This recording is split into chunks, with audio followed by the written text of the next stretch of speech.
Congratulations, Coco. Thanks. When Aryna sat here, she said that she thinks if Iga had won her, she wins the thing today because of how the match turned up. Do you think the way you play today, you beat anyone? It doesn't matter who's on the other side of the net? She said if I play Iga in the final. She said that if we go, she didn't mention exactly winning you, but she said if Iga won me, she would win the thing. I mean, I don't agree with that. I'm here sitting here, and last time I played, no, like to Iga or anything, but I played her and I won in straight sets. So, yeah, I don't think that's a fair thing to say because anything can really happen. And Coco Gauff just won her first French Open title. She beat the #1 player in the world to do it. And instead of congratulating her, Aryna Sabalenka told reporters that Iga Świątek would have won if she made the final instead. Coco heard about it. And her response? Absolutely perfect. She reminded everyone exactly why she's the one holding the trophy. Before we break this down, I have to know, do you think Sabalenka was just being emotional after a tough loss? Or was she genuinely being disrespectful to Coco? Drop your thoughts in the comments below. All right, let's talk about what happened at the 2025 French Open, because the tennis was great, but the drama afterwards was even better. On June 7th, 2025, Coco Gauff won her first Roland Garros title. She beat Aryna Sabalenka in 3 sets, coming back from losing the first set to win 6-7, 6-2, 6-4. It was a windy, difficult day. Both players were struggling with the conditions, but Coco found a way to get it done. This was huge for multiple reasons. Coco became the first American woman to win the French Open since Serena Williams did it in 2015. That's a 10-year drought. She also became a 2-time Grand Slam champion at just 21 years old. And she did it by beating the world #1, who had been playing the best tennis of her life over the past few weeks. But here's where things got interesting. After the match, both players had their press conferences. Now, normally these things are pretty standard. The winner talks about how happy they are. The loser talks about what went wrong and congratulates the opponent. Everyone says the right things and moves on. That's not what happened here. Sabalenka sat down with reporters, and she was clearly frustrated, which, fair enough, she'd just lost her second Grand Slam final in a row after losing to Madison Keys at the Australian Open in January. She's now 0-2 in major finals for 2025. That hurts. Nobody would blame her for being upset. But then she started talking, and she kept talking, and it got worse. More windy and got more windy, and also I think I was over emotional, and I think today I didn't really handle myself quite well mentally, I would say. So basically that's it. I was just making unforced errors. Like, I don't know, I have to check the statistics. I think she won the match not because she played incredible, just because I made all of those mistakes from, like, if you look from the outside, kind of like from an easy balls. First, she said that Coco didn't really beat her. She said Coco won because Sabalenka played terrible. Her exact words were, "She won the match not because she played incredible, just because I made all of those mistakes." Okay, that's already a little disrespectful. But okay, maybe she's just being hard on herself. She did make 70 unforced errors. That's an insane number for a Grand Slam final. So maybe she's just venting about her own performance. But then she kept going.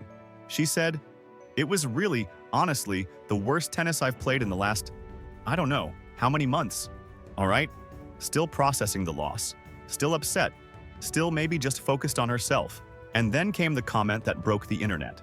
Is it harder because it's the final of a Grand Slam? I mean, these events are so much bigger than yeah, everything that else. hurts. I mean, especially when you've been playing really great tennis during the whole week. You know, you've been playing against a lot of tough opponents, Olympic champion Iga, you know, and then you go out and you play really bad. Like, I don't know, I think if Iga would win me another day, I think she would go out today and she would get the win. It just, you know, like, yeah, it just hurts. Honestly, it hurts. Like, been playing really well, and then in the last match, go out there and perform like I did. A reporter asked her about the match, and Sabalenka brought up Iga Świątek out of nowhere.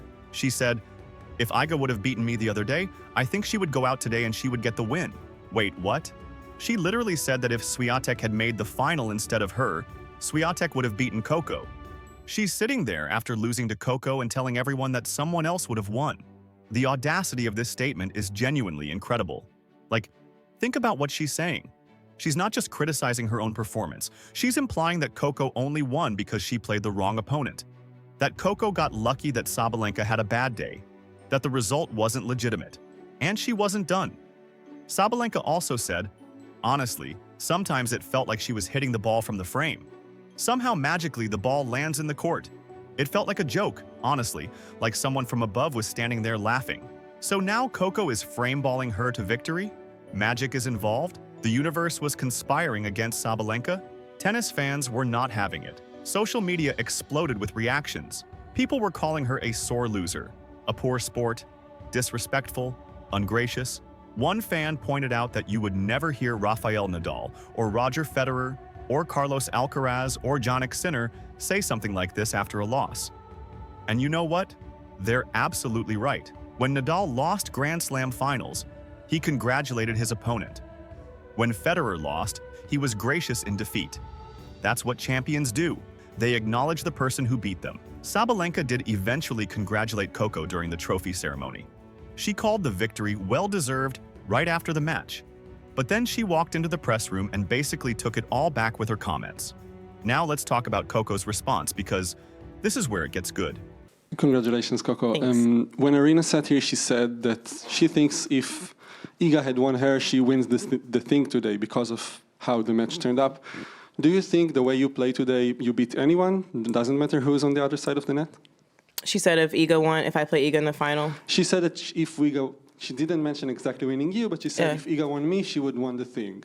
I mean, I don't agree with that. I'm here sitting here, and last time I played, like to Iga or anything, but I played her and I won in straight sets. So, yeah, I don't think that's a fair thing to say because anything can really happen. And When Coco sat down for her press conference, she was informed about what Sabalenka had said. Specifically, the comment about Iga Świątek winning if she had made the final. And Coco's response was perfect. 4 words that shut the whole thing down. I'm here sitting here. That's it. That's the response. She's sitting there with the trophy. She won. End of discussion. But she didn't stop there. She elaborated, and every word was measured but pointed. I don't agree with that, Coco said. I'm here sitting here. Last time I played, no shade to Iga or anything, but I played her and I won in straight sets. Now that's important context, because Sabalenka was essentially saying that Świątek would beat Coco on clay. But at the Madrid Open just a few weeks earlier, Coco absolutely destroyed Świątek. The score was 6-1, 6-1. A double bagel beatdown. It wasn't even competitive. And before that, Coco beat Świątek at the United Cup in January. And before that, she beat Świątek at the WTA Finals last November. Coco has won 3 straight matches against Świątek, on different surfaces, in big moments. So when Sabalenka says Świątek would have won the French Open final, Coco is sitting there thinking, based on what exactly? Coco continued, I don't think that's a fair thing to say because anything can really happen. yeah, honestly, I mean, the way Aryna was playing the last few weeks, she was the favorite to win. So I think she was the best person that I could have played in the final. Her being #1 in the world, she was the best person to play. So I think I got the hardest matchup just if you go off stats alone. Obviously, Iga being a champion here, it was going to be a tough match either way. But yeah, I think regardless of who I played, I think I had a good shot to win, and I definitely had that belief. And if you ask me, like, honestly speaking to you guys, who I wanted to play, it was Iga, just because I felt Aryna was playing so good, and she was. So, but also Iga is a tough opponent too. So honestly, neither of them would have been a better shot, but it played out how it played out, and yeah, that's why I'm here today. Notice how classy she's being here. She's not attacking Sabalenka. She's not calling her a sore loser. She's just calmly pointing out that the statement doesn't make sense. Then Coco actually gave Sabalenka credit, which is more than Sabalenka gave her. Honestly, the way Aryna was playing the last few weeks, she was the favorite to win. So I think she was the best person that I could have played in the final. Her being #1 in the world was the best person to play. So I think I got the hardest matchup just if you go off stats alone. Read that again. Coco is saying that Sabalenka was the hardest possible opponent. She's acknowledging how well Sabalenka had been playing. She's giving credit to the person who just disrespected her. That's called having class. That's called being a champion. And then Coco defended Iga Świątek too. Because remember, Sabalenka kind of threw Iga under the bus by using her as a prop to diminish Coco's victory. Coco said, obviously Iga being a champion here, It was going to be a tough match either way. But yeah, I think regardless of who I played, I think I had a good shot to win, and I definitely had that belief. She's not trashing Iga. She's not saying Iga's easy. She's just saying she believes she could beat anyone, which is the mentality you need to be a champion. And then came the most revealing part. The reporter asked Coco who she actually wanted to play in the final, and her answer was honest. If you asked me, honestly speaking, who I wanted to play, it was Iga. Just because I felt Aryna was playing so good and she was. Let that sink in. Coco is saying she would have preferred to play Świątek because Sabalenka was the scarier opponent. She actively wanted to avoid Sabalenka, but she got Sabalenka anyway. And she beat her anyway. So not only did Coco win, she won against the opponent she was most worried about. That makes the victory even more impressive. After all the backlash from tennis fans and media, Sabalenka posted a clarification on Instagram the next day. She wrote, "Yesterday was a tough one.